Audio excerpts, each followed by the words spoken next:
वीरों की धरती राजस्थान, जहां पर वीरों की शौर्य गाथाएं गूंजती हैं, और अगर हम यहाँ की गलियों की सैर करें, यहाँ के ग्रामीण की जगत की सैर करें, तो बेजोड़ शिल्प और यहाँ की कारीगरी सभी का ध्यान अपनी ओर खींचती है। यहाँ के शिल्प ने दुनिया में अपनी जगह बनाई हुई है, पूरा सिरमौर बना हुआ है। हमारी आंखें उस वक्त खुली की खुली रह जाती हैं जब यहाँ कोई पर्यटक आता है, पहला कदम रखता है और यहाँ के खान पान का वैभव, यहाँ की संस्कृति, यहाँ के वीरों की शौर्य गाथाएं सुनता है और यहाँ के शिल्प को देखकर दांतों तले अंगुलियां दबा लेता है।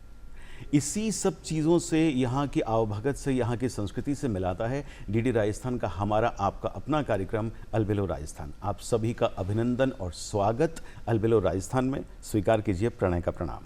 बिल्कुल, और मेरा अर्पिता माथुर का नमस्कार, अभिनंदन भी स्वीकार कीजिए। और प्रणय जी, जो आपने बात कही है कि आंखें खुली की खुली रह जाती है जब हम देखते हैं राजस्थान की गली, यहाँ का हर गांव, यहाँ की चौपाल, यहाँ के किले जिनमें है कला, रचनात्मकता, यहाँ पे है रंग, यहाँ के हर शिल्प, हर संस्थान में है यहाँ की संस्कृति की झलक।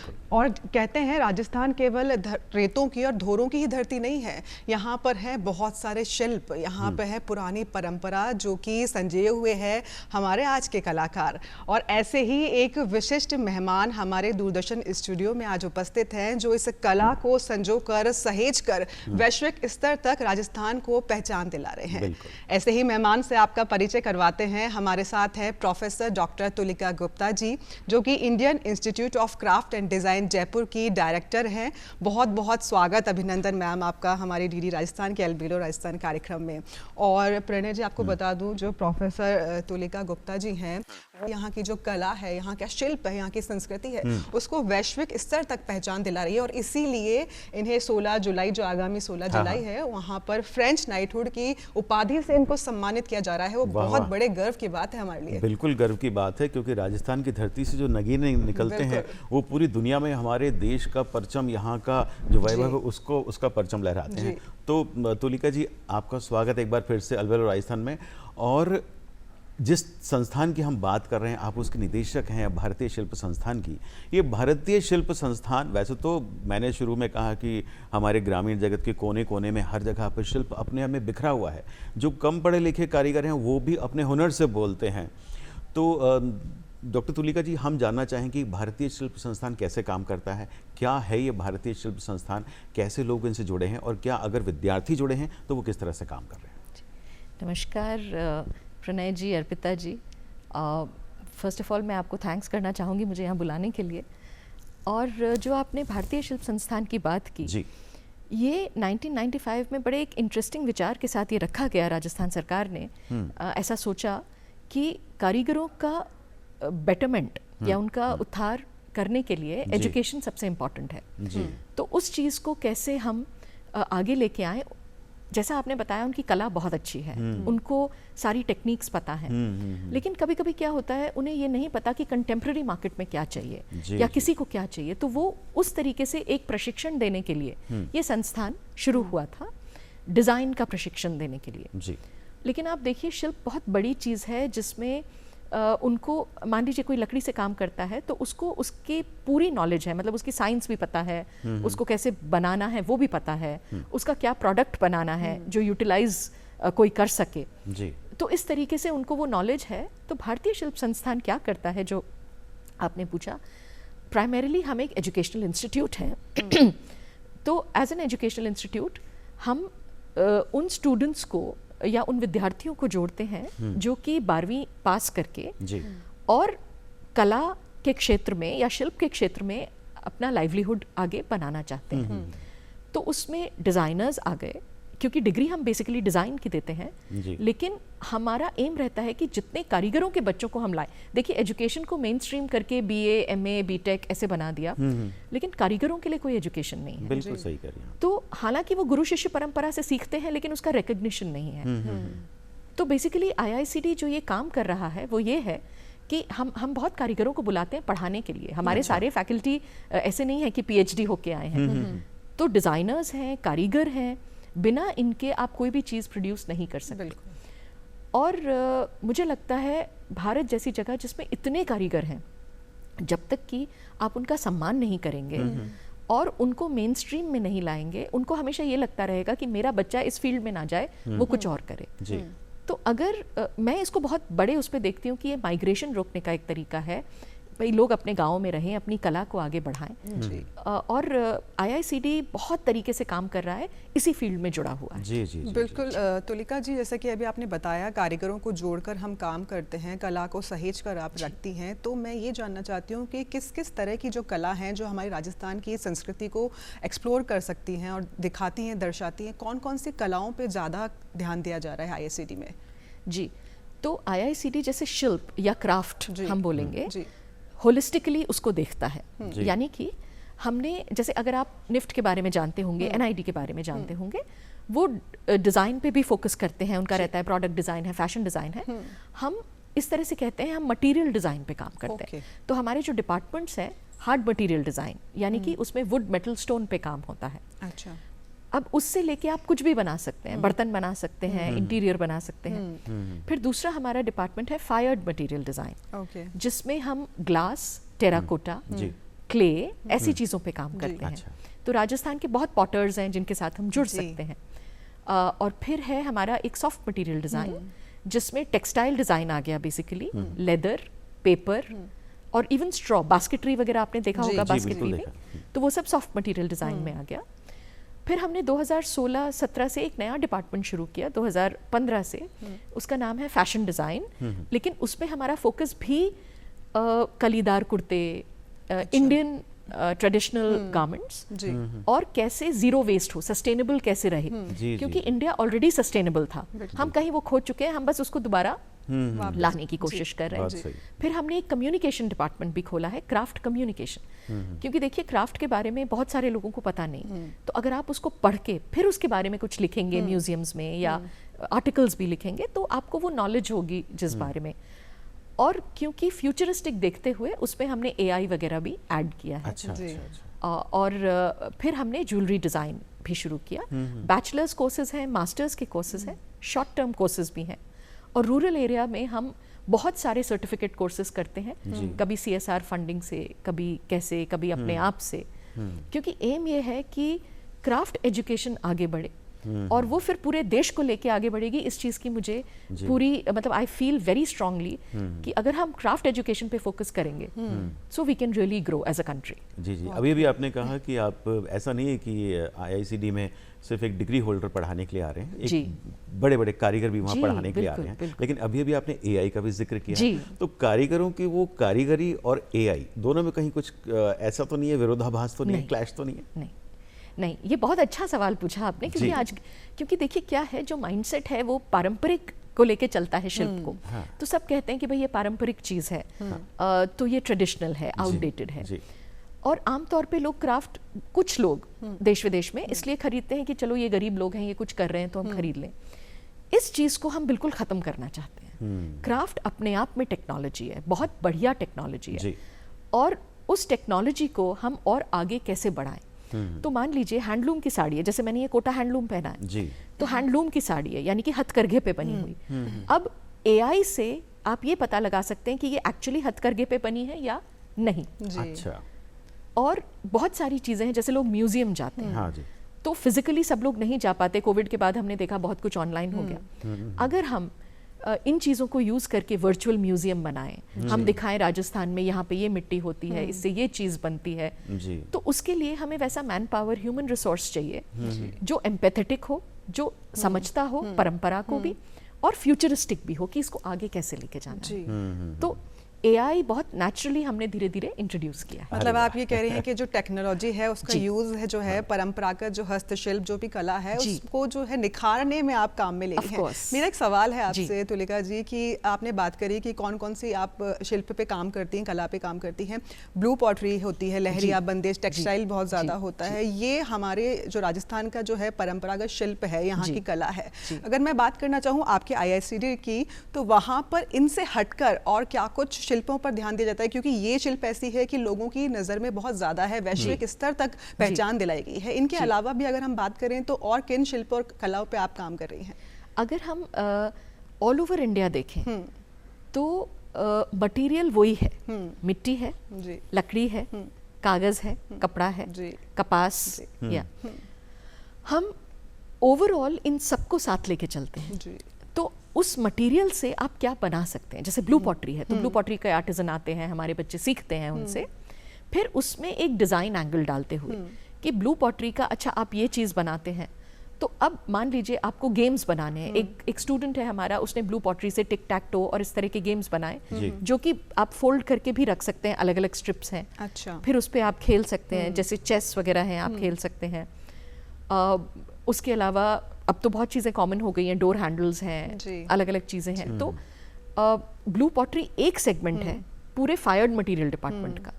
वहाँ पे हम लोग ऐसी कोशिश करते हैं कि अपना जो, जैसे मान लीजिए एक एग्जांपल मैं देती हूँ आपको, बसवा करके एक गांव है, हाँ, अपने यहाँ जयपुर से करीब 45 मिनट 50 मिनट का रास्ता है बाय कार जी। वहाँ पे एक विलेज जो बसवा है, वहाँ पे करीब पहले 150 पॉटर फैमिलीज हुआ करती थी, अब 75 रह गई। अच्छा। तो हमने उसको स्टडी किया और हमें लगा कि ये लोग गमले बनाते हैं, है ना, और तवा वगैरह बनाते हैं और बहुत कम दाम पे बेचते हैं। कैसे हम इसको बेटर करें और क्या ये एक्सपोर्ट हो सकता है।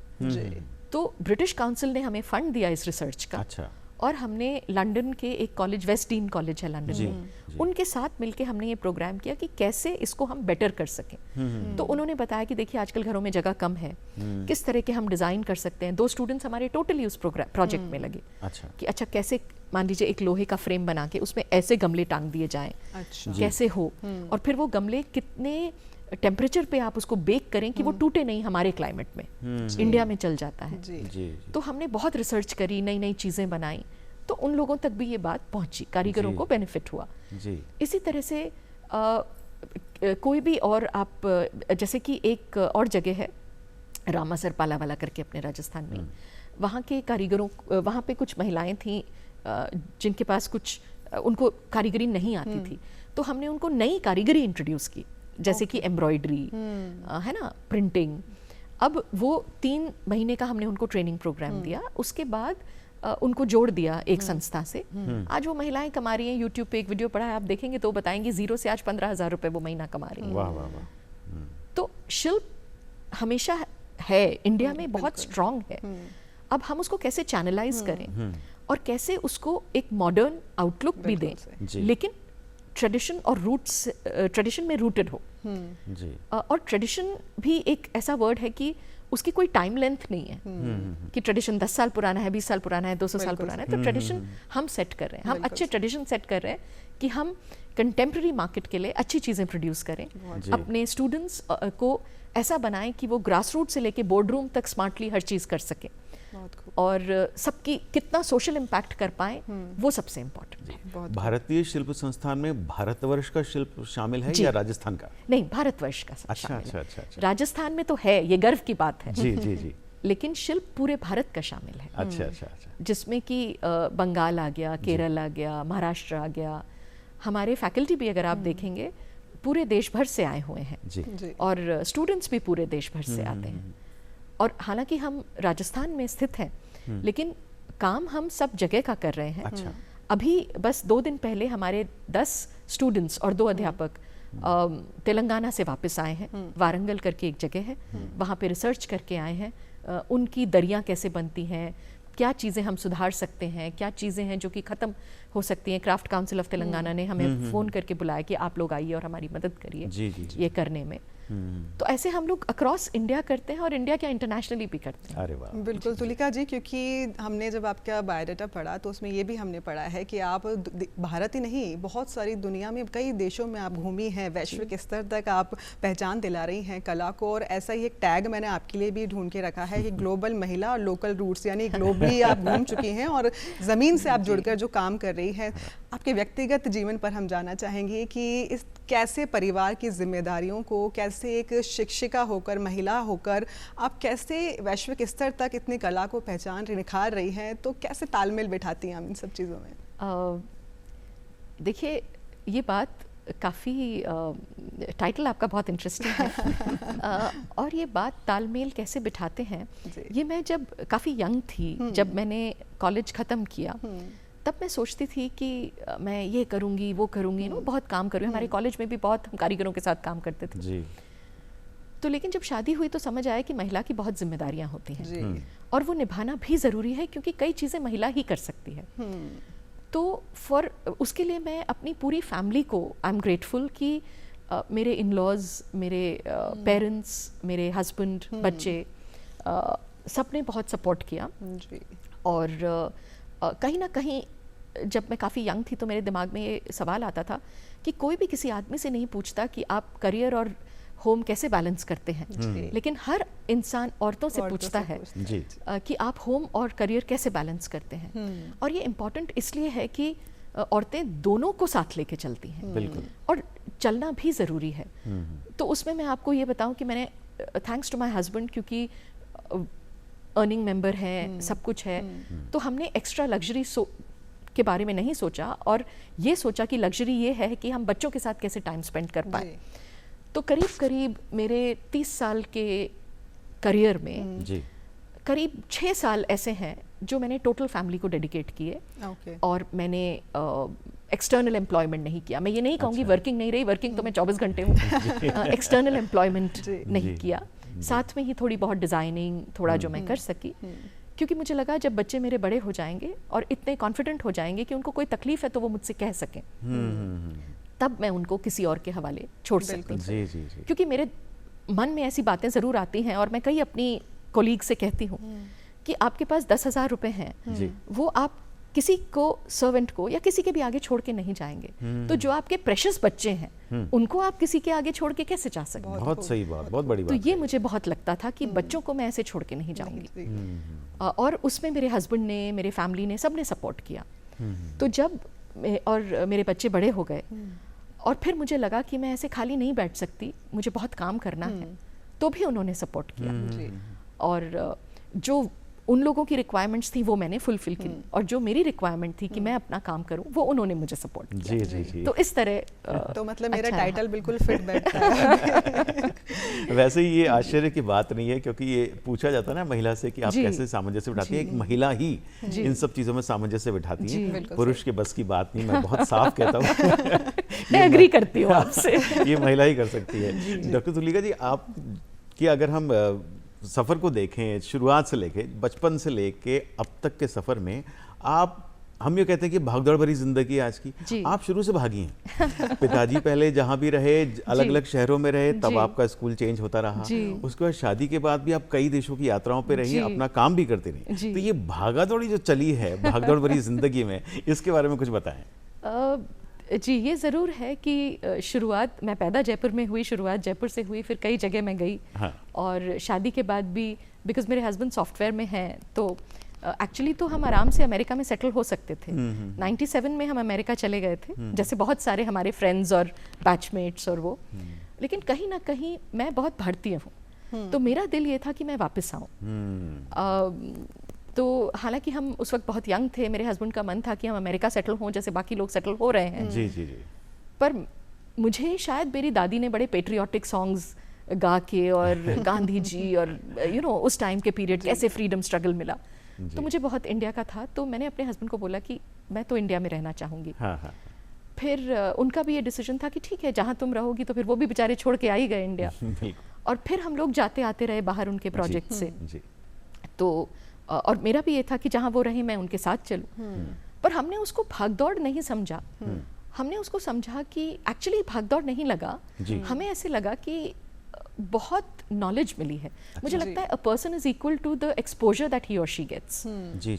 एक तरह तो आप कहीं घूमने जाते हैं तो विजिटर की तरह जाते हैं, लेकिन मान लीजिए 1 साल आप लंदन में रहें तो आप विजिटर नहीं रहते, आप समझ जाते हैं यहाँ के लोग कैसे हैं या इनकी क्या रिक्वायरमेंट्स हैं। और ऐसे ही अमेरिका में रहे, कभी सिंगापुर, कभी मलेशिया, कभी इंडिया में भी अलग अलग जगह, हैदराबाद, यहाँ वहाँ, तो समझ में आता है कि लोग कैसे हैं। बेसिक इमोशन सबके वही होते हैं और सब प्यार से जीना चाहते हैं, खुशी से जीना चाहते हैं, और कैसे आप किसी की मदद कर सकते हैं। जी। तो बस इसी चीज को, भाग दौड़ लगता है देखने में, लेकिन काफी इंटरेस्टिंग रही जर्नी। बिल्कुल। डॉक्टर तुलिका जी, आपने अपने करियर की बात करी है, बहुत लंबा आपका सफर रहा है। IICD के अलावा किन किन संस्थानों के साथ मिलकर आपने काम किया है, और क्या कुछ बदलाव आपने किए हैं वहाँ पर, और क्या IICD में किस तरीके से बदलाव उनमें और इनमें कंपेरिजन अगर हम देखते हैं तो क्या कुछ महसूस करती हैं आप? जी, तो शुरुआत तो मैंने एज ए डिज़ाइनर की थी। मैं आपको बताऊं, मेरा कभी इंटेंशन नहीं था शुरू में टीचिंग में आने का। तो एक डिज़ाइनर की तरह मैंने शुरुआत की जी। उस समय नया नया कंप्यूटर एडेड डिज़ाइनिंग आया था, 96 की बात है। और एक बाहर की कंपनी थी हांगकांग की, उन्होंने मुझे पहली जॉब दे दी। 10 दिन हुए थे कॉलेज से और मेरा काम शुरू हो गया डिज़ाइनिंग का। और एम भी मैंने यही रखा था। फिर जैसे हम ट्रैवल करते रहे, फिर मैं किड्स वेयर डिज़ाइनर बनी। एक कंपनी हुआ करती थी दिल्ली में, लिल टोमेटोज़ करके, छोटे बच्चों की क्लोथिंग बनाती थी। तो मैं किड्स वेयर डिज़ाइनर की तरह मैंने उनको ज्वाइन किया, मर्चेंडाइजर डिज़ाइनर। वो भी बहुत इंटरेस्टिंग पीरियड रहा। फिर जैसे मैंने बताया बच्चे हो गए, तो फिर मैंने घर से अलग अलग तरीके की राइटिंग का मुझे बहुत शौक है जी। तो रिसर्च राइटिंग वो मेरा प्राइमरी इंटरेस्ट है, रिसर्च। तो फिर मैं वो करती रही और फिर अलग अलग ट्रैवल किया। मैंने बाहर यूके में भी काम किया है। जॉन लुइस करके एक स्टोर है जो बहुत इंटरेस्टिंग स्टोर है। तो वहाँ ये समझाना कि किसी का पूरा डेकोर कैसे दिखेगा, क्या चीज़ उन्हें खरीदनी चाहिए। मान लीजिए कोई एक कारपेट के टुकड़े के साथ आता है कि ये मेरे पास है, अब मैं घर कैसे सजाऊं। तो उनको वो डिसीजंस देना, ऐसे पार्ट टाइम इस तरह की चीज़ें मैंने काफ़ी डिज़ाइन में, क्योंकि इंटरेस्ट रहा शुरू से, वो किया। और फिर धीरे धीरे जब हम दिल्ली वापस आए थे, मैंने एक बार एक बिज़नेस भी शुरू करने की कोशिश की, बट क्योंकि हमारा इतना ट्रैवल था तो बिज़नेस पॉसिबल नहीं था। फिर अल्टीमेटली किसी ने बोला निफ्ट में आप आके पढ़ाइए। मेरी एक क्लोज फ्रेंड थी, उन्होंने कहा। तो मुझे लगा मुझे पढ़ाना तो आता ही नहीं, मैं क्या पढ़ाऊंगी निफ्ट में जाके। जी। पर जब मैं गई और मैंने स्टूडेंट्स को देखा और जो मैंने पढ़ाया वो बच्चों ने इतने अच्छे से ग्रैस्प किया, तो मुझे लगा मुझे तो कुछ तो आता है तो मैं पढ़ा सकती हूँ। जी। वहाँ से पढ़ाने की जर्नी शुरू हुई। अच्छा। तो डिज़ाइन के साथ पढ़ाने की जर्नी निफ्ट से आगे बढ़ी। तो निफ्ट में मैं एज फुल टाइम फैकल्टी फिर मैंने ज्वाइन किया जब बच्चे बड़े हो गए मेरे। और वो जर्नी ने मुझे बहुत सिखाया। National institute of fashion technology new Delhi, वहाँ पे मैंने जब ज्वाइन किया तो डिप्लोमा डिग्री में कन्वर्ट हो रहा था, क्योंकि अब सबको डिग्रीज चाहिए थी। जी। तो वो डिग्री का वो प्रोसेस, कॉलेज के प्रोसेसेस, क्या सिखाना है, अगर बच्चों को कोई हम सब्जेक्ट सिखा रहे हैं तो क्यों सिखा रहे हैं। ऐसा नहीं है कि वो आए सीखे चले जाएं बोर होके। भाई ये सब्जेक्ट तुम सीख रहे हो तो इसका क्या मतलब है लाइफ में, कहाँ तुम इसको ऐड करोगे। तो इस तरह से मेरी शुरुआत हुई। फिर मैं फैशन डिज़ाइन डिपार्टमेंट में, मुझे सीसी बोलते हैं वहाँ पे, एक तरह से हेड ऑफ डिपार्टमेंट हो गई मैं 6-7 सालों में। और काफ़ी बदलाव वहाँ भी किए और बहुत कुछ सीखा। वहाँ बहुत सीनियर लोग थे जिन्होंने शुरू किया निफ्ट को, और उनसे मुझे बहुत सीखने को मिला। और वो लर्निंग्स मेरे साथ रहीं। और उसके बाद अगेन बिकॉज मेरे हस्बैंड का 2 साल का कोई एक प्रोजेक्ट आया था लंदन में, यूके में, तो हम चले गए छोड़ के। और तब तक मेरे मन में, क्योंकि अब मैं पढ़ाने लगी थी, मेरे मन में था मुझे पीएचडी करनी है, रिसर्च करनी है, और इंडियन क्लोथिंग पे करनी है, क्योंकि उसके बारे में किताबें कम हैं। मैं फैशन हिस्ट्री पढ़ाने लगी थी, मेरे पास आ गया कि भाई आप ये सब्जेक्ट पढ़ाइए। तो मैं 10 घंटे पढ़ा करती थी आधे घंटे पढ़ाने के लिए, क्योंकि पहले तो मैं डिज़ाइनर थी, रिसर्च में इंटरेस्ट था, तो वो रिसर्च का इंटरेस्ट मैंने फैशन हिस्ट्री में मैं ले आई। तब मैंने देखा कि विदेशों की तो हर 10 साल की हिस्ट्री भी है। हमारे लोग कहते हैं साड़ी चल रही है तो चली जा रही है, परंपरागत जोड़ दिया, टाइमलाइन कोई नहीं है, कब किसने क्या पहना। और राजस्थान में अगर लहंगा चोली है तो साड़ी कब आई। बिल्कुल। और अगर जैसे आपने कपड़े पहने हैं तो ये तो हमारे ट्रेडिशन में कब आए, इनिशियली तो ट्रेडिशन में नहीं थे। तो ये चीज़ें मुझे विचार करने पे मजबूर करने लगी कि ये कहाँ, और ये किताबों में मुझे नहीं मिला। तब मैं सोचने लगी कि मुझे एक पीएचडी करनी है, लेकिन अच्छी जगह से करनी है। नेशनल म्यूजियम भी गई, बड़े धक्के खाए, इधर उधर बात करी। पर हिस्ट्री जो डिपार्टमेंट्स हैं, कोर हिस्ट्री, वो सोचते हैं कि भाई क्या क्लोथिंग हिस्ट्री भी क्या चीज़ है, यू नो, लड़ाई, पॉलिटिक्स और सिविल हिस्ट्री ज़्यादा इम्पॉर्टेंट है। हालांकि मैंने मजाक में एक प्रोफेसर से ये भी कहा, मैंने कहा सर जो लड़ते भी थे तो कपड़े पहन के तो लड़ते थे, मुझे तो बस वो कपड़ों की जानकारी चाहिए, क्योंकि उससे हिस्ट्री अपने आप निकल के आती है। बिल्कुल। पर खैर इंडिया में बात नहीं बननी थी, शायद अच्छा ही हुआ।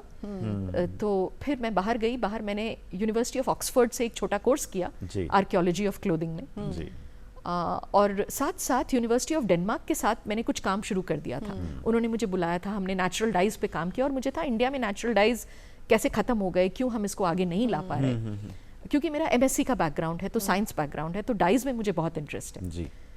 फिर अल्टीमेटली डेनमार्क के साथ करते कराते, बट फिर पीएचडी का जो मैंने सोचा, लकीली एक बहुत लोगों से मैं मिली, अलग अलग कॉन्फ्रेंसेस में गई देखने की कहाँ ठीक बैठेगा। कभी लगा टाइम वेस्ट भी हो रहा है, लेकिन शायद टाइम वेस्ट नहीं होता अगर आप अच्छे से यूटिलाइज करें। जी। फिर अल्टीमेटली यूनिवर्सिटी ऑफ ग्लासगो, जो कि बहुत ही एक पॉपुलर यूनिवर्सिटी है यूनाइटेड किंगडम की, वहाँ पे मैंने पीएचडी में एनरोल किया। ऑब्वियसली मैं बहुत मैच्योर स्टूडेंट थी, मिड 30s में थी, जबकि बाकी लोग काफ़ी यंगर थे। तो मेरी सुपरवाइज़र कहती थी, फ्रांसिस लेनर्ड नाम है उनका, कि भाई आपका टाइम मैनेजमेंट बहुत अच्छा है। मैंने कहा आप करके देखिए, घर में 2 बच्चे पढ़ाना, टाइम मैनेजमेंट तो अपने आप अच्छा हो जाएगा। तो तब मैंने रिसर्च शुरू की कि, और मुझे लोगों ने, मैं चाहती थी तो हड़प्पा टाइम पीरियड से करना, पर लोगों ने समझाया कि भाई उसके कोई अवशेष ज़्यादा है नहीं, आप कैसे रिसर्च करोगे। जी। तो ये बहुत अच्छा इंटरेस्टिंग लगा। फिर धीरे धीरे करते हुए मैंने ब्रिटिश काल पे रिसर्च की, influence of British clothing on Indian fashion. इस पे करते करते मैंने इससे शुरू की रिसर्च, और फिर जब रिसर्च करी तो अचानक ये हिट हुआ कि मैंने अपने सुपरवाइजर को बोला 1-1.5 साल बाद, हमने ये तो डिसाइड कर लिया था विमेंस वेयर को छोड़ देंगे, क्योंकि विमेंस वेयर पे बात करें तो इंडिया में बहुत डिफरेंट चीजें हैं। साड़ी बहुत बाद की है, मतलब एज टोटल, अदरवाइज साड़ी बहुत पुरानी है। जी। तो हमने आते आते हमने कहा मेंस वेयर पे करेंगे, फॉर सिंपल रीजन कि उनकी फोटोज हैं, उनके चीजें बहुत हैं डेटा के लिए। फिर एक बहुत इंटरेस्टिंग फैक्ट पे हिट हुए कि शेरवानी मुझे 1880 से पहले नहीं नजर आई, अचकन और शेरवानी। जी जी जी। तो मेरी सुपरवाइजर ने कहा आप इसी पे रिसर्च करो। फिर मैंने शेरवानी पे रिसर्च करी, और मेरे ये प्रूव किया कि ये मुगल कालीन गारमेंट नहीं है, था ही नहीं। सारे अंगरखे, जामे शेरवानी है, किसी मिनिएचर पेंटिंग में शेरवानी नहीं है। अच्छा। पर कोई ऐसे सोचता नहीं है, क्योंकि हम पारंपरिक जैसे ही कह देते हैं। तब मैंने जॉर्डन में भी एक पेपर प्रेजेंट किया, what is tradition after all, you know, it is not given to us by God, we create it, sometimes intentionally. बिल्कुल। So how when India gained independence, जब आज़ादी हुई तो हमारे पहले प्रेसिडेंट राजेंद्र प्रसाद जी ने जब चिट्ठी लिखी नेहरू जी को, वो चिट्ठी मुझे आर्काइव्स में मिली, कि मैं जनता को जब एड्रेस करूंगा मैं क्या पहनूं, क्या मेरे वस्त्र हों जो कि जात पात, रीजन, रिलीजन से अलग हों। तब ये अचकन उन्होंने डिसाइड किया कि ये किसी पर्टिकुलर रिलीजन की नहीं है। अच्छा। और तो ये बड़ी इंटरेस्टिंग डिस्कवरीज हुई जब मैंने पढ़ा, निकाला।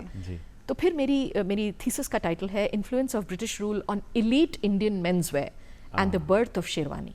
अच्छा। सो ये सब में मुझे इंटरेस्ट था। तो इंडियन के रूट्स तो थे ही। तो ग्लासगो में रिसर्च करते हुए मैं कई बार इंडिया आई, क्योंकि मेरी फैमिली यहाँ शिफ्ट हो गई थी, तो अब मैं वहाँ तो रह नहीं सकती थी। तो उनसे परमिशन लेके मैं 8-9 महीने के लिए आई। मैंने यहाँ पे जयपुर में बहुत रिसर्च की, तब तक मुझे पता नहीं था कि मैं भारतीय शिल्प संस्थान की डायरेक्टर बन के आऊँगी कभी। यहाँ रिसर्च की, हैदराबाद में, अलीगढ़ में, अलग अलग जगह गई। और ब्रिटेन में मैं ये कहूँगी आर्काइव्स बहुत ज़बरदस्त है, बहुत इन्फॉर्मेशन मिली। तो जो आप अलग कंट्रीज़ और इसकी बात कर रहे हैं ना, तो इस तरह से वो भागदौड़ बहुत थी। फिर क्योंकि सब इंडिया में थे तो हम इंडिया वापस ही आ गए। मतलब आपके जो रूट हैं, आपकी जन्म स्थली है, वो आपको खींच के ले आई है वहाँ से वापस। बहुत अच्छी, आप काम भी बहुत अच्छा कर रही हैं डॉक्टर जुलेखा। अगर हम बात करें आगे की कि युवाओं की, बहुत अभी हाल ही में जो है युवा जो है हमारा बहुत ज़्यादा भटकने की कंडीशन में, आप खुद भी आप देख रही हैं। तो ऐसे में आप युवाओं का भविष्य निखार रही हैं, उनको कला की तरफ, डिज़ाइन की तरफ उनको पूरी तरीके से फोकस्ड कर रही है। युवा जब आपके इंस्टीट्यूट में आते हैं, आपके संस्थान में आते हैं, वो किस तरीके से शैक्षणिक अगर हम बात करें, कैसे सीखते हैं, ट्रेनिंग स्किल्स उनकी किस तरीके से की जाती है, उसके बारे में कुछ बताइए। तो जो 4 साल का हमारा बैचलर्स का कोर्स है, फर्स्ट ईयर पे हम एक फाउंडेशन इन डिज़ाइन पे फोकस करते हैं, जिसमें उनको कलर्स के बारे में पता चले, अलग अलग एलिमेंट्स ऑफ डिज़ाइन के बारे में पता चले, और उनको क्राफ्ट की नॉलेज हो। और हम उन्हें एक ट्रिप पे भेजते हैं राजस्थान की, अच्छा, जिससे वो जाएं, वहाँ रहें गाँव में। हमारे 2-3 लोग स्टाफ में से जाते हैं उनके साथ, फैकल्टी हैं, स्टाफ हैं, ऐसे फील्ड ऑफिसर हैं एक हमारे, तो वो बच्चों को लेके जाते हैं और बच्चे वहाँ रहते हैं, उन लोगों के साथ इंटरैक्ट करते हैं, समझते हैं। सोशल इश्यूज भी समझना ज़रूरी है। और उसके बाद एक आई ओपनिंग होता है वो उनके लिए कि अच्छा ऐसी भी दुनिया है। जी। और कुछ बच्चे हम इंसिस्ट करते हैं, मुझे ऐसा बहुत स्ट्रांगली लगता है कि एग्रीकल्चर कॉलेजेस में फार्मर्स को पढ़ना चाहिए। जी। इसी तरह भारतीय शिल्प संस्थान में मुझे लगता है शिल्पकारों के बच्चों को ज़रूर पढ़ना चाहिए। तो उसके लिए हम बहुत एफर्ट करते हैं। वी आर वेरी ग्रेटफुल कि छत्तीसगढ़ की सरकार हर साल 5 बच्चों को स्पॉन्सर करके भेजती है, पूरा खर्चा उठाती है आर्टिजन के बच्चों का। अच्छा। और यहाँ पे एक नीला हाउस है, लेडी पैम्फर्ड फाउंडेशन है यूके की, वो 8 बच्चों का खर्चा उठाती हैं हर साल। अच्छा। इस तरह से अलग अलग लोग और सरकार जो भी हमारी मदद करती है, हम उनसे भी कहते हैं कि भाई कुछ बच्चों का आप भी खर्चा उठाएं, क्योंकि वो बच्चे 12वीं कर लेते हैं, उसके बाद BA MA इधर उधर निकल जाते हैं, उनको वो भटक जाते हैं, उनको नहीं पता हम ये करें कहाँ करें। पर जब वो हमारे यहाँ आते हैं तो हम उनको ये दिखाते हैं कि भाई तुम्हारा क्राफ्ट जो है इससे अच्छी कोई चीज़ नहीं है। अभी आप देखेंगे कई छिपाओं के बच्चे हमारे यहाँ पढ़ के निकले, आप उनका लाइफस्टाइल देखिए, बदल गया। अच्छा अच्छा। और उनको क्लाइंट से बात करना आ गया, क्या बनवाना है वो बनवाना आ गया। तो हम उनको पहले बेसिक डिज़ाइन की नॉलेज देते हैं, क्राफ्ट का एक्सपोजर देते हैं, फिर वो अपने अपने डिपार्टमेंट में जाते हैं, जैसे मैंने बताया hard material, soft material, fired material, भाई डिपेंडिंग ऑन वो किस चीज़ में आगे बढ़ना चाहते हैं। फिर वहाँ पे उनको उसकी नॉलेज दी जाती है, उसकी साइंस, उसकी हिस्ट्री, उसकी टेक्निक, टेक्नोलॉजी, कि जैसे आज पॉटर्स व्हील है, लेकिन पहले खाली कैसे स्लैबिंग से होता था, या टेक्सटाइल है कि किस तरह से हैंडलूम सेट होता है, कैसे ब्लॉक प्रिंटिंग होती है। और अगर आप इस तरह का, ये तो हैंड पेंटेड है, लेकिन अगर आप ब्लॉक प्रिंट करें तो आपको जाल कैसे बनाना होगा, कहाँ पे क्या करना होगा, उसके लिए हम ग्रेटफुल हैं कि जो इंडस्ट्री है वो भी हमसे जुड़ती है। मान लीजिए अनोखी जो ब्रांड है या इस तरह के कोई ब्रांड, वो बोलें कि अच्छा आप अपने क्लासरूम प्रोजेक्ट में ये करवा दीजिए, तो हम करवाते हैं। अच्छा। बच्चों को उनसे जोड़ते हैं जी। क्योंकि अल्टीमेट एम ये है कि ये कैसे आगे सक्सेसफुल बने, और पैसा तो कमाएं, बहुत जरूरी है पैसा जीने के लिए, लेकिन एथिकली कमाएं, और अपने साथ कितना बड़ा सोशल इम्पैक्ट लेके जाएं कि इन कारीगरों को ओवरऑल डेवलपमेंट पर आप ध्यान देते हैं, ना केवल शैक्षणिक जी, ओवरऑल डेवलपमेंट पे। तुलिका जी, आपने बताया कि बहुत सारे विद्यार्थियों को आप अलग अलग जगह पर भेजते हैं, और अलग अलग जगहों से विद्यार्थी यहाँ शिल्प संस्थान में पढ़ने भी आते हैं। क्या आपका राजस्थान के ग्रामीण जगत में जाना हुआ अलग अलग जगह, और अगर जाना हुआ तो क्या अलग पाया आपने शहर से? ग्रामीण में मेरा काफ़ी जाना होता है, और ग्रामीण क्षेत्र की जो खूबी है वो ये है कि अगर आप मुझसे ऑनेस्टली पूछें, मुझे लगता है उनके पास बहुत टाइम है। हमारे पास टाइम नहीं है। अच्छा। वो और बहुत वैल्यूएबल चीज़ है टाइम। जी जी जी। उनके पास बहुत टाइम है, वो बहुत तसल्ली से, और बहुत कला है, और कला खाली शिल्प वाली नहीं, म्यूजिक, डांस। मैं कई पूरे बॉर्डर पे कई जगह जाके मैं आई हूँ अलग अलग यूनेस्को के प्रोजेक्ट्स के वजह से, और मैंने पाया कि जो म्यूजिक अपने यहाँ है, कोई BA MA म्यूजिक में वो चीज़ें सिखाते नहीं हैं, बस वही गुरु शिष्य परंपरा से लोग सीख रहे हैं। बिल्कुल बिल्कुल। और फिर उनमें से कोई एक बड़ा बन जाता है, कहीं चला जाता है बाहर। कुछ लोग, और राजस्थान सरकार भी इस पे काम कर रही है, ऐसे हो कि वो ही विलेजेस ऐसे बन जाएं कि लोग आएं, देखें। जैसे सालावास का मैं एग्जांपल लूंगी, जोधपुर के पास, वहाँ पे पंजादरी वीविंग होती है। धीरे धीरे वो लोग इतने क्या बोलना चाहिए, स्ट्रीट स्मार्ट भी हो गए हैं, और उनको पता है कि जब बाहर से विदेशी पर्यटक आएगा, उसको रुकाने के लिए उन्होंने अपने घर में 2 कमरे बहुत अच्छे कर रखे हैं, वो रुकें, दरी बनाना देखें, दरी खरीद के जाएं, और वो सारी फैसिलिटीज।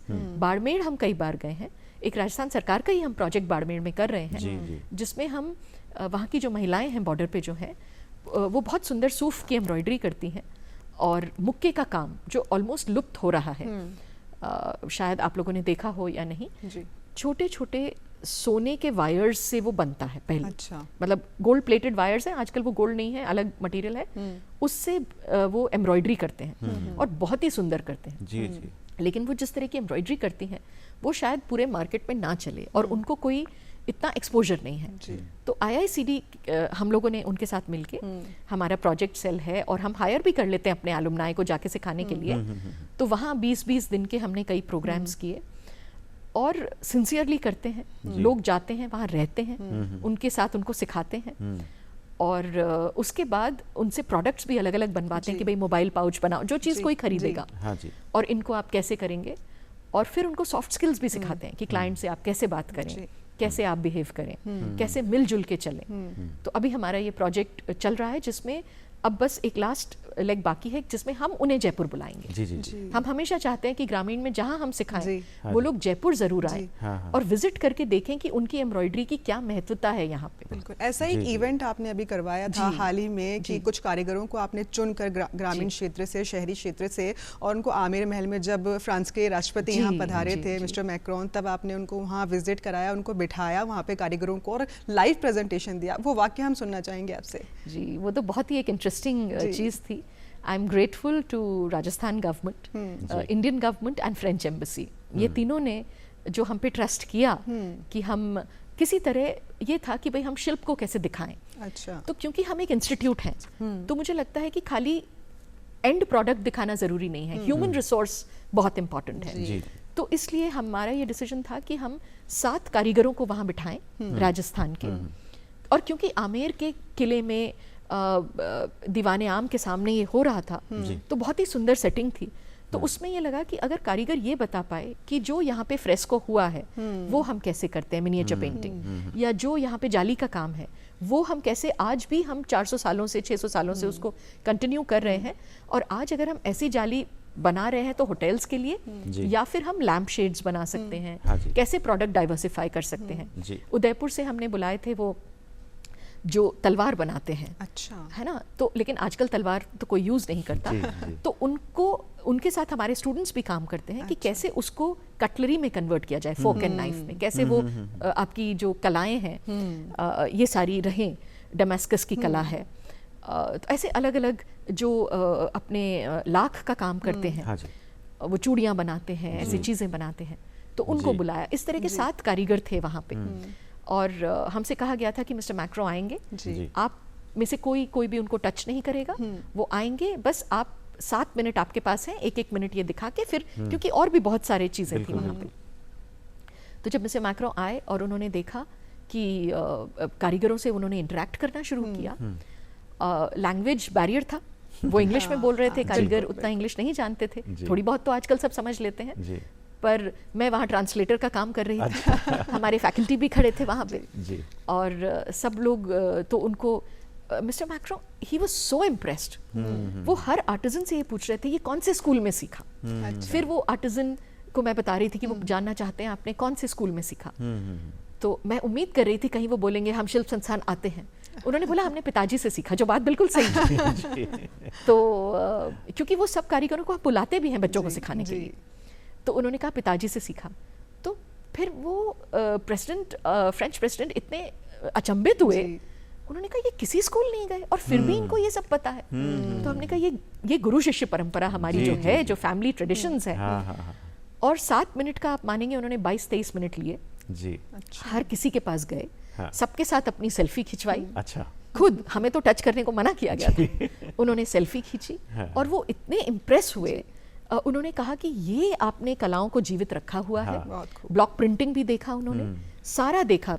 और उसके बाद वो इतने इम्प्रेस हुए, जिस चीज़ की मुझे उम्मीद नहीं थी। जब वो वापस चले गए 26 जनवरी के चीफ गेस्ट बन के वापस फ्रांस चले गए, कुछ 2-3 हफ्तों बाद उन्होंने एक चिट्ठी भेजी। अच्छा। जो कि मैंने कभी उम्मीद नहीं करी थी कि कोई प्रेसिडेंट चिट्ठी भेजेगा, वो भी किसी कॉलेज को। और उन्होंने मुझे एड्रेस करते हुए चिट्ठी भेजी कि जो काम आप कर रही हैं उससे मैं इतना इम्प्रेस्ड हूँ, ये आप अपने देश और समाज के लिए बहुत अच्छा है। क्या हम इसका यही कारण मान सकते हैं, क्योंकि हाल ही में जो 16 तारीख आने वाली है आपको फ्रेंच नाइटहुड अवार्ड मिलने वाला है, तो क्या ये इसी का ही एक इम्पैक्ट है या कुछ और भी वजह है? देखिए, हम लोग बहुत सालों से फ्रांस के साथ काम करते हैं। फ्रेंच लोगों को हमारा कल्चर बहुत पसंद आता है और हमें उनका। और पिछले 3 साल से मैं एलियंस फ्रांसेज ऑफ जयपुर की प्रेसिडेंट भी हूँ। एलियंस फ्रांसेज एक सोसाइटी है जो फ्रेंच कल्चर और लैंग्वेज को बढ़ावा देती है। तो 2021 में मैं फ्रांस गई थी। हुआ ये था कि सिल्क के बारे में कुछ चर्चाएं होनी थी और लोगों ने ये सोचा कि सिल्क रूट जो है वो इंडिया से पास होके नहीं जाता। किसी ने मुझे बताया, मैंने कहा आप कैसे कह सकते हैं कि इंडिया से पास होके नहीं जाता, हमें इंडिया की काफ़ी नॉलेज है और सिल्क ऐसे ऐसे इंडिया में है।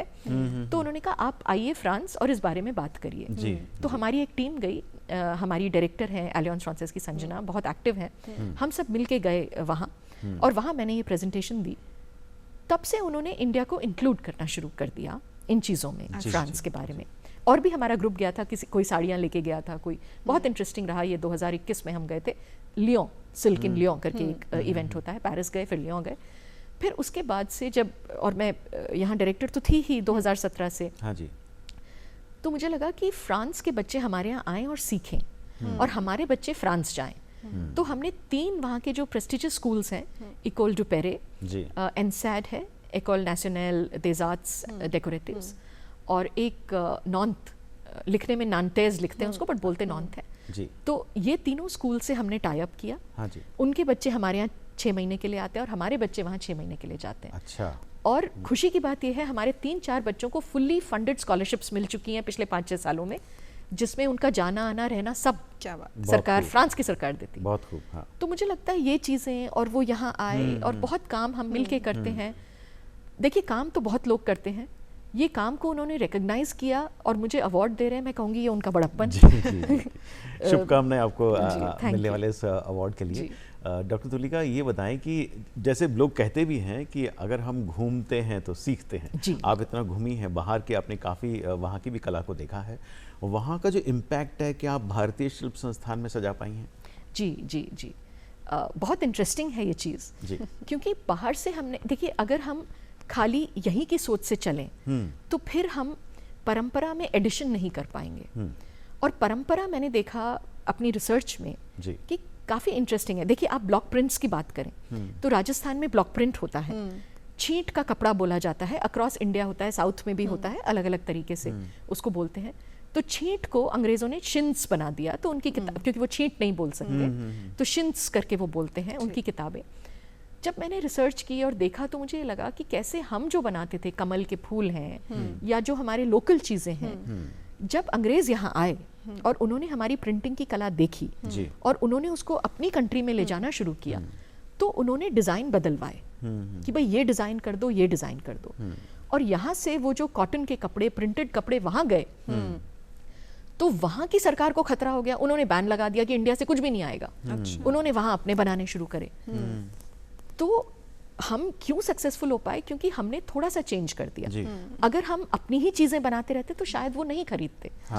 अपनी ही टेक्निक से उनके डिजाइन ले आए तो बहुत सारा, मैं तो सोचती हूँ कि जो अंग्रेजों ने हम पे राज किया उसका कारण ही कपड़ा है। टेक्सटाइल क्राफ्ट, हमारी चीजें जो हमारे पास बहुत खूबी में थी और हमने उसका महत्व नहीं समझा, तो वो ले लेके जाते रहे। सारी East India companies, French, Dane, Dutch, सब हमारे कपड़ों के लिए आए और स्पाइसेस के लिए। 2 चीज़ें बेसिकली, कपड़ा बहुत महत्वपूर्ण है और सारा ट्रेड इसी के अराउंड हुआ जी। और वो वहाँ ले गए, तो वहाँ जाके मैंने ये देखा कि वो कितनी वैल्यू करते हैं हमारी चीज़ों को, जिनको हम वैल्यू नहीं करते। बिल्कुल सही। जिसको हम सोचते हैं कि अच्छा ये तो क्या है, हाथ का कपड़ा है, मशीन वाला बेटर है, जबकि वो नहीं है। सत्याग्रह भी इसीलिए हुआ था उस जमाने में कि, और एक जो सबसे बड़ी सोच उस बात की थी वो ये थी कि आप अपना खुद बनाएं और खुद पहने। खाली कंज्यूमर बनेंगे तो आपकी कंट्री का सारा पैसा बाहर जाएगा। तुलिका जी, क्या ऐसा कुछ है, जितना आप बता रही हैं, जितने भी कुछ आपने बातें की, जितना भी आपने यहाँ के शिल्प को परोसा है बाहर और दिखाया है, राष्ट्रपति मैक्रोन भी आए थे इस तरह से, क्या कोई ऐसा शिल्प है हमारे देश का या राजस्थान का जो कहीं विलुप्त हो गया था और आप उसको प्रकाश में लेकर आ पाई हैं? जी, ये मुक्का एम्ब्रॉयडरी जिसकी मैं बात कर रही हूँ, इसको अभी हम आगे बढ़ा रहे हैं। ये ऑलमोस्ट विलुप्त जिसे कहते हैं हम, लैंग्वेजिंग क्राफ्ट या बिल्कुल ख़त्म होने वाले क्राफ्ट, तो हम इस पे काम कर रहे हैं। अच्छा। और एक्चुअली अभी खाली IICT नहीं, और भी लोग जुड़े हैं अलग अलग क्राफ्ट में, लेकिन हाँ अगर आप हमसे पूछें तो हम मुक्का को ज़रूर रिवाइव कर रहे हैं। और इस तरह की चीज़ें हैं कि जिसमें हम नया एडिशन ला रहे हैं, यानी कि एक एम्ब्रॉयडरी दूसरी एम्ब्रॉयडरी के साथ मिक्स करते हुए, ऐसे सब चीज़ें हम लेके आ रहे हैं। बिल्कुल, क्योंकि तुलिका जी अंतर्राष्ट्रीय लेवल पर, स्तर पर आप अपनी छाप छोड़ रही हैं। पर्सनली आपने व्यक्तिगत तौर पर भी काफ़ी छाप छोड़ी है। ISCD ने भी अंतर्राष्ट्रीय स्तर पर छाप छोड़ी। अगर ISCD के कलाकारों की बात करते हैं या आपके युवाओं के संस्थान के जो आप पढ़ रहे हैं बच्चे, वहाँ की बात करते हैं, तो क्या राष्ट्रीय और अंतर्राष्ट्रीय स्तर पर किस तरीके से उन्होंने अपनी छाप छोड़ी है, हमें बता पाएंगे? जी जी बिल्कुल। सबसे इंटरेस्टिंग तो है कि एक 50 साल की महिला हमारे यहाँ मास्टर्स करने आई, जो जापान में काम कर रही थी, लेकिन थी ब्रिटेन की, और वो उन्होंने 2 साल यहाँ पढ़ाई करी और वो यहाँ से अब गई हैं और हैंडमेड पेपर में बहुत काम कर रही हैं। तो हमारे हैंडमेड पेपर के लोगों को बेनिफिट उस तरीके से भी है। और जो हमारे स्टूडेंट्स IICD में आते हैं, बेसिकली जब वो जाते हैं यहाँ से तो 3 तरह के आउटलेट्स हैं। एक तो या तो आगे पढ़ने जाते हैं, जिसमें भी बहुत देश विदेश के कॉलेजेस में वो जा रहे हैं।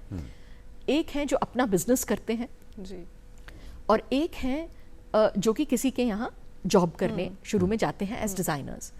तो उस केस में देश विदेश के कई लोगों के साथ हमारे बच्चे काम कर रहे हैं, हमारे स्टूडेंट्स एलुमनाई काम कर रहे हैं। और सारी बड़ी बड़ी कंपनीज आप हमारे वेबसाइट पे देखेंगे तो जिसमें अनोखी है, फैब इंडिया है, और आपके टाटा ट्रस्ट्स के साथ हम बहुत काम करते हैं जी। मैक्स मिलानो मोडेस्टी करके हैं, फ्रेंच डिज़ाइनर हैं, उनके साथ हमारे स्टूडेंट्स एम्प्लॉयड हैं अभी। अच्छा। आर्काइविंग के लिए, बहुत सारे चीज़ों के लिए जी। और एक और इंटरेस्टिंग चीज़ मैं इसमें आपको बताऊं, क्योंकि जब हमारे लोगों ने बिजनेस करना शुरू किया स्टूडेंट्स ने, तो हमने देखा वो दिल से हमारी तरह बहुत जुड़े हुए हैं प्रोडक्ट से, चीज़ों से, लेकिन मार्केटिंग नहीं आती है जी।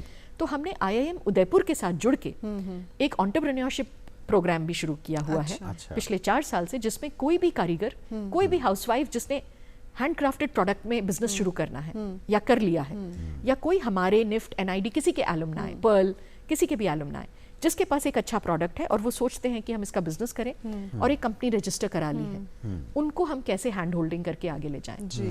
और खुशी की बात है इसकी पूरी फंडिंग बाहर से आती है, मतलब आती इंडिया से है लेकिन इंस्टीट्यूट की नहीं है, और वो हमें हेल्प कर रहे हैं कि ये बहुत अच्छा काम है, आप इनको आगे लेके तो जाएं। इन पूरे कलाकारों में और कार्यक्रमों में अगर हम बात करें महिलाओं की भागीदारी की, तो उनकी भागीदारी और भूमिका क्या रहती है? महिलाएं काफ़ी हैं, मतलब अगर आप डिज़ाइन फील्ड में देखें और क्राफ्ट में देखें तो एक्चुअली तो 100% महिलाओं की भागीदारी रहती है, चाहे आप कुछ भी काम करें। ये मैं इससे थोड़ा सा हटके बताऊंगी। ये सवाल इतना इंटरेस्टिंग है क्योंकि आज की तारीख में लोग बहुत इंडिविजुअलिस्टिक हो गए हैं। जी, बिल्कुल। अगर आप क्राफ्ट को देखें, और मुझे लगता है क्राफ्ट फैमिली वैल्यूज सिखाता है, पूरा परिवार मिलके करता है। महिला कपड़ा अगर उसको टाई कर रही हैं तो आदमी उसको डाई कर रहे हैं, महिला मिट्टी तैयार कर रही है तो आदमी बर्तन तैयार कर रहा है, कोई बेचने जा रहा है, बच्चे जो हैं अप्रेंटिसेस की तरह लगे हुए हैं। जी।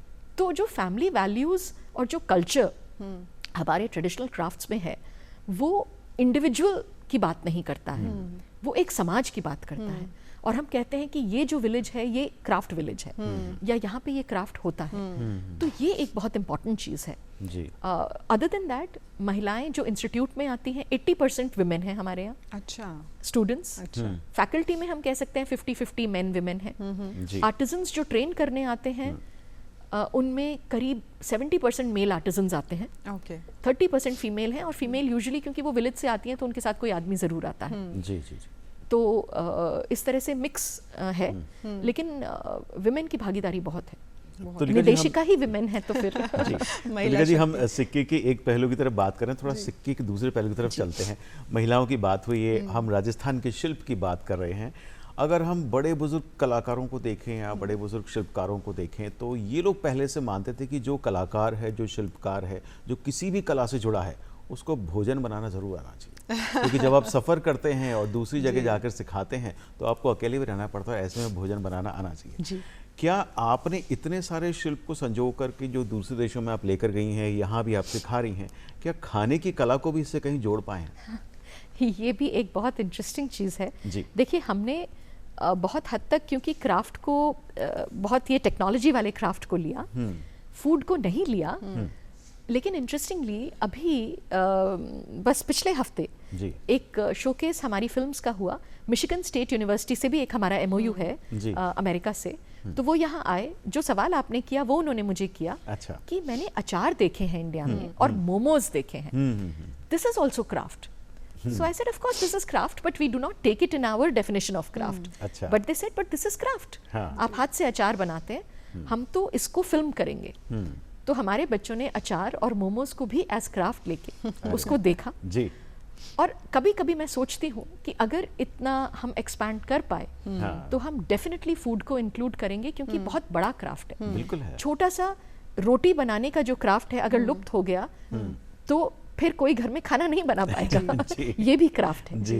तो मुझे लगता है कहीं ना कहीं, और एक दिन मेरे पास हिल्टन के शेफ आए जी, और उन्होंने बोला कि आप फूड क्राफ्ट क्यों नहीं लेते, या जैसे आप प्लेट्स बनाते हैं पॉटरी में, तो आप शेफ्स को बुलाइए ये करने, तो हम और फूड क्राफ्ट में इसको इंक्लूड करेंगे। तो मुझे लगता है वैसे ही हम बहुत इंक्लूसिव हैं, हम आगे आगे और इंक्लूसिव हों, एंड बाय गॉड्स ग्रेस अगर हम ग्रो कर सके तो फूड को डेफिनेटली उसमें लेंगे। बिल्कुल, आप बिल्कुल ग्रो करेंगे। जो प्रयास आप कर रहे हैं, काम आप कर रहे हैं, उसमें बहुत बहुत बधाई है आपको। लेकिन मैं ये जानना चाहूँगी, क्योंकि कोई भी हम काम करते हैं, चाहे बड़ा हो चाहे छोटा हो, उसमें आर्थिक सहायता और सामाजिक सहायता की नीड बहुत एक ना एक समय बाद हो ही जाती है। ऐसे में राजस्थान सरकार की अगर हम बात करते हैं तो, क्योंकि IICT जयपुर में आप कार्यरत हैं, तो राजस्थान सरकार की तरफ से क्या कुछ स्कीम्स या प्रयास किए जा रहे हैं IICT को और ज़्यादा डेवलप करने के लिए? IICT राजस्थान सरकार का ही है, शुरू वहीं से हुआ था जी। पर किसी कारणवश क्योंकि सरकार नहीं चला पाई थी तो उसको PPP मोड में दे दिया गया था, public private partnership with Ambuja's, AEI, Ambuja education institute. तो अभी मैनेजमेंट उनका है, पर इंस्टीट्यूट सरकार का है। और सरकार ने जैसे अभी हमें बाड़मेर के लिए बोला कि भाई आप वहाँ जाके कराएं, तो उसके लिए फंड दिया जी। तो सरकार हमसे कई बार जब जैसे मिस्टर मैक्रो आए तो इस तरह से सरकार के साथ हमारा काफ़ी सहयोग रहता है। और जो आप आर्थिक या फंड्स की बात कर रहे हैं तो अलग अलग तरीके से खादी के पास या स्किल एजुकेशन के पास से या कोई प्राइवेट लोगों के पास से भी हमारे पास आते हैं कि भाई ये फंड्स हम आपको दे सकते हैं जिससे आप किसी को और ट्रेनिंग दें, क्योंकि एक 4 साल का डिग्री कोर्स तो अलग हो गया, लेकिन छोटे छोटे 3 महीने के हम कई इस तरह के कोर्स कर सकते हैं जिससे कि समाज में ज्ञान और चीज़ें ऐसी बढ़ें। और सरकार की मैं बात कहूँ तो भारत सरकार का जो वस्त्र मंत्रालय है, जिसके अंदर DCH आता है, डेवलपमेंट कमिश्नर हैंडीक्राफ्ट्स, उन्होंने अभी एक बहुत अच्छी पहल करी है जिसमें उन्होंने री इमेजिनिंग क्राफ्ट एजुकेशन को लेकर के एक चिंतन शिविर शुरू किए हैं। उसको मैं ही लीड कर रही हूँ और बहुत सारे कॉलेजेस के लोग जुड़ेंगे उसमें। और उसमें हमारा मानना है कि क्राफ्ट एजुकेशन हमें स्कूल लेवल से शुरू करनी चाहिए, जिससे हर बच्चा जो बड़ा होकर कंज्यूमर भी बने, उसे पता रहे कि क्या सही है क्या गलत, और बचपन से उसके अंदर एक प्राइड आए कि मेरे गांव में ये चीज़ बनती है तो ये बहुत अच्छी चीज़ है, क्योंकि वो बचपन से प्राइड आना चाहिए। जी जी बिल्कुल। अगर क्योंकि देखिए रूरल इंडिया की आपने बात की, जैसे रूरल राजस्थान में मैं गई, 1-2 जगह मैं गई, जैसे मैंने बच्चों से देखा चिप्स का पैकेट लेके वो भाग रहा था, तो मैंने उसको बोला, मैंने कहा 20 रुपए का तुमने ये खरीदा, 20 रुपए में तुम 3 केले खाओ, देखो तुम्हें कितनी एनर्जी आएगी। बिल्कुल। तो बोला नहीं, चिप्स खाना है, क्योंकि चिप्स को कहीं ना कहीं हमारे फिल्म स्टार्स ने सभी ने ग्लैमराइज किया हुआ है। जी। तो वो 20 रुपए का चिप्स गांव में वो वैल्यू नहीं देता मेरे हिसाब से, जो 2 केले या 3 केले देंगे बच्चे को। बिल्कुल। तो अगर हम बच्चों को उस चीज में प्राइड लेना सिखाएं, अपने चारों तरफ क्या है जी, फिर हमें यूनाइटेड नेशंस के सस्टेनेबिलिटी गोल्स अचीव करने में कोई दिक्कत नहीं, हम वैसे ही सस्टेनेबल है, बिल्कुल सही, पर हमने उसको खराब कर लिया है कहीं ना कहीं। तो ये चीज़ें, और गांव में जाते हैं सब बच्चे, इंग्लिश सीखो, A फॉर एप्पल, उसने एप्पल देखा नहीं जिंदगी में, क्या A फॉर एप्पल सीखेगा। हाँ, सही है। तो मुझे लगता है कि हमें उन बच्चों को वो सिखाना चाहिए जिसमें उनको प्राइड फील हो। And I am really grateful कि गवर्नमेंट के इस तरह से सोच आ रही है कि हम ये चिंतन शिविर रखें कि क्राफ्ट एजुकेशन कैसे आगे जाए। मुझे लगता है NCERT, UGC सबको मिलके करना चाहिए। करने के लिए हम बैठे हैं, पर मिलके करें और इसको आगे लेके जाएं तो राजस्थान क्या देश का पूरा भविष्य सुधर सकता है। तो लिका जी, हमने राजस्थान सरकार के सहयोग की बात कर ली, आपने अपने विराट अनुभव के आधार पर भारतीय शिल्प संस्थान को जवाब दे पा रही हैं, जिस तरह से आगे बढ़ रहा है उसकी बात कर ली। हम अगर ये जानना चाहें कि भारतीय शिल्प संस्थान की आगे की क्या योजना है, किस तरह से वो आगे बढ़ रहा है, क्या नया आने वाला है, उस बारे में बताएं। तो मैं थोड़ा सा पिछले का बता के फिर आगे जाती हूँ, क्योंकि धीरे धीरे हमने, जैसे मैंने आपको बताया, कम्युनिकेशन ऐड किया, एंटरप्रेन्योरशिप ऐड किया। इस साल से हमने interior craft based interior design add किया है। अच्छा। पहली बार उसके एडमिशन होंगे। और उसमें एम ये है कि जो इतनी सारी अपनी क्राफ्ट की चीज़ें हैं उनको इंटीरियर में कैसे अप्लाई किया जाए, और वर्नैक्युलर फर्नीचर जिसको हम कहते हैं, राजस्थान में अपना, गुजरात में अपना, उत्तर प्रदेश में अपना, उस तरह के फर्नीचर को कैसे लिया जाए। और आगे अगर आप 5-6 साल और आगे की बात करें तो मेरा ये मानना है कि अगर सफिशिएंट सपोर्ट रहा और विजन रहा तो हमें म्यूजिकल इंस्ट्रूमेंट्स पे भी ध्यान देना चाहिए, क्योंकि वो भी हाथ से बना करते थे। मैंने देखा कमायचा बनाने वाले कम लोग रह गए, बजाने वाले कम लोग रह गए। तो वो इंस्ट्रूमेंट्स वगैरह पे, सस्टेनेबिलिटी पे, कि कहीं हम एक लिमिट लगाएं कि आपके चारों तरफ जो मिल रहा है उसी से आप बनाओगे जो बनाओगे। तो सस्टेनेबल पे हमारा बहुत फोकस रहेगा आगे मूविंग फॉरवर्ड जी। या IICD का रहना चाहिए, मैं रहूँ ना रहूँ, मतलब फोकस वो रहना चाहिए, सस्टेनेबिलिटी पे होना चाहिए, inclusive to music, to food, to other arts like painting. तो अभी क्या है कि जैसे पाबूजी का फड़ है जी, या कावड़ है, उसको जब फॉरेनर्स देखते हैं या कोई लोग देखते हैं, उसको ज़्यादातर प्रोडक्ट की तरह देखते हैं, मगर वो प्रोडक्ट नहीं है, वो कम्युनिकेशन है, वो कहानी कहता है, उसको बाँचने वाला कहता है। अब मैं फ्यूचर फॉरवर्ड इसको ऐसे ही देखती हूँ कि मान लीजिए फड़ है और रात को वो बाँचते हैं उसको, फड़ को, तो क्या उसमें ऐसा हो कि वहाँ कहीं QR कोड हो और हमारे कम्युनिकेशन के बच्चे उनकी वॉइसेस रिकॉर्ड करके हम रखें और आप अपना फ़ोन वहाँ ले जाएं तो आपको सुनाई दे कि वो क्या कह रहा है। मतलब एक इमेजिनेशन वाली बात है। तो AI को लेके आगे बढ़ते हुए, कम्युनिकेशन बहुत स्ट्रॉन्ग करते हुए, और अगर हम ऑनेस्टली आप पूछें तो मैं बताऊं, अगर हर स्टेट में एक IICD है तो भी कम है इस हिंदुस्तान के लिए। जी। और विद इन राजस्थान तो 3-4 हो ही सकते हैं, क्योंकि बहुत बड़ा स्टेट है एरिया वाइज, और हर कोई जयपुर आना सब बच्चों के लिए मुमकिन अच्छी अपेक्षा नहीं है। और बहुत सुंदर आपकी यात्रा का आपने बखान भी किया, बहुत अच्छा लगा कि भारतीय शिल्प संस्थान जिस तरह से प्रगति कर रहा है, जिस तरह से जो इतिहास रहा और उसका भविष्य भी बहुत उज्जवल होने वाला है। तो अब समय काफ़ी हो चुका है, लेकिन बहुत अच्छी बातें रही, बहुत डिज़ाइनदार बातें रही, बहुत अच्छी बातें रही। तो डॉक्टर तुलिका गुप्ता जी, आप आई और अलवेलो राजस्थान में जिस तरह से अपने भारतीय शिल्प संस्थान की आगे बढ़ने की गाथा को हमें बताया, आपके अनमोल समय के लिए बहुत बहुत आपका आभार, बहुत बहुत धन्यवाद जी।